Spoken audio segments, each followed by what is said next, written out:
welcome to the first lesson of Abacus. In this lesson, all we're going to do is really just kind of get a feel for what the abacus is. Some of you may have heard a little bit about it and may have, know that it's ancient and that Chinese people used it or something like that. But I wanted to tell you a little bit about the history of an abacus so you know exactly what it is and what it represents and why it's such an important part of history and also why it's still used today. The abacus is still a very, although it's an ancient tool, it's still a widely used tool in many parts of the world. So the first abacus, you could say, was a sand pile, if you want to think of it about it like that, a portable sand pile. What they would do is they'd have a tray made out of clay or wood and have a thin layer of sand in there, and this sand they would spread out, and I guess you could say they would use it a little bit like a chalkboard or something like that before they wrote on anything. They would just mark with their fingers or with a stick whatever marks they needed to mark to indicate what they were counting. And that was kind of the earliest known abacus, because abacus is actually a Latin word meaning sand tray. And although, what you see here is what we think of as a modern abacus, the word abacus actually means sand tray. And the word originates with the Arabic word, I don't know how to say it really, but ABQ, which means dust or fine sand. So after that, as you can imagine, maybe technology improved a little bit, and they moved beyond sand boxes and started using pebbles. And there was some where they used pebbles in the sand, and instead of drawing in the sand, they would set a pebble in the sand. Then, moving on a little bit beyond that, once they got good at working with metal and all that, they created an abacus that had little grooves in it that the marble could slide up or down and allow them to count based on the position of the marble. And this started to look a little bit similar to what we see today in the abacus. So eventually they came up with a bead abacus, the one like you see today that has, where these beads are on rods, and you don't lose the beads as easily. They're attached to it and they can't fall off. You can imagine how that might be a benefit to not lose your counting beads. All right, let's talk a little bit about the abacus, the parts of the abacus and how it works. Right in the middle here we have what is called the beam, or the reckoning bar. And when using an abacus, a bead only gets counted when it's touching the reckoning bar, or the beam. So this bead gets counted when it's touching the reckoning bar, or the beam, and the beads up top also get counted when they're moved down towards the reckoning bar. Now these beads up here are called the heavenly beads. These beads are worth 5. Down below in the earthly beads, down below, these are called the earthly beads. And earthly beads are worth 1 each. So up here, this one's worth 5. These are each worth 1. What you'll see something else here. There's a little dot. There's always going to be a little dot every 3 rows.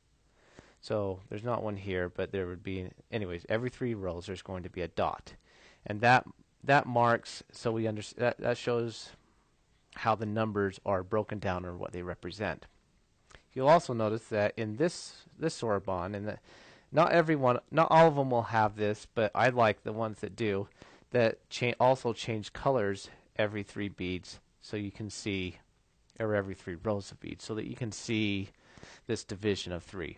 I mean, think about how we write numbers, and we always divide them into 3s. If you write the number 100, it's just going to be 100. If you write the number 1000, we generally put a comma after the 1, so it goes 1, comma, 00. If you write the number 13,320, it goes 1, 3, comma, 0, 320. If we write the number, for example, 23,456,789, it's broken down into those groups.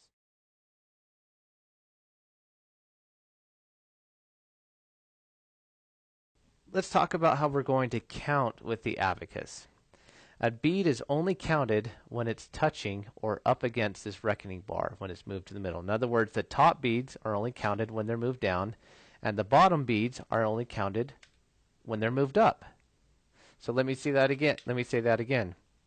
A bead is only counted when it's touching or moved up against this reckoning bar or the beam.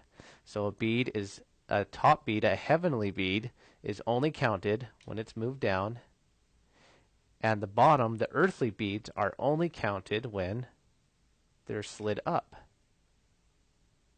Now let me point out one other feature that this abacus has. Not all of them will have it, but this one comes with a handy little button right here. I like that because to clear your abacus, all you do is tip it down and hit that beam. That clears it all. So it doesn't matter what your beads are doing. That clears it. Now, if your abacus doesn't have that, if you had one at home, and like if you're one of those awesome people in the world and just happen to have an abacus laying around, if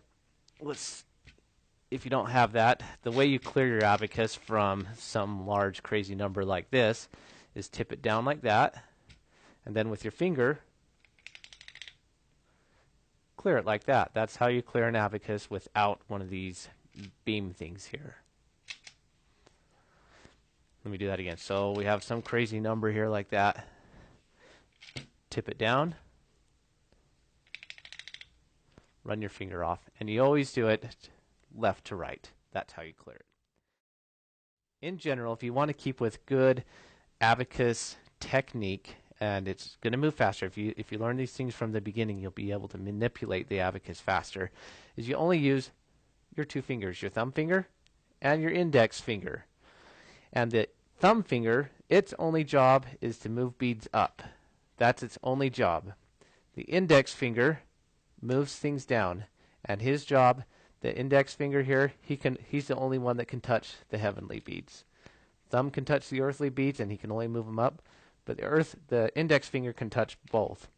He can move that one down and up like that, or he can move those down like that. That's how it works. So once again, you're only using these two fingers. The thumb moves them up. The index finger can move them down. He can move the heavenly bead up or down, but the thumb can only move them up. The index finger moves them down. Or if you can clear them all like that. Once again.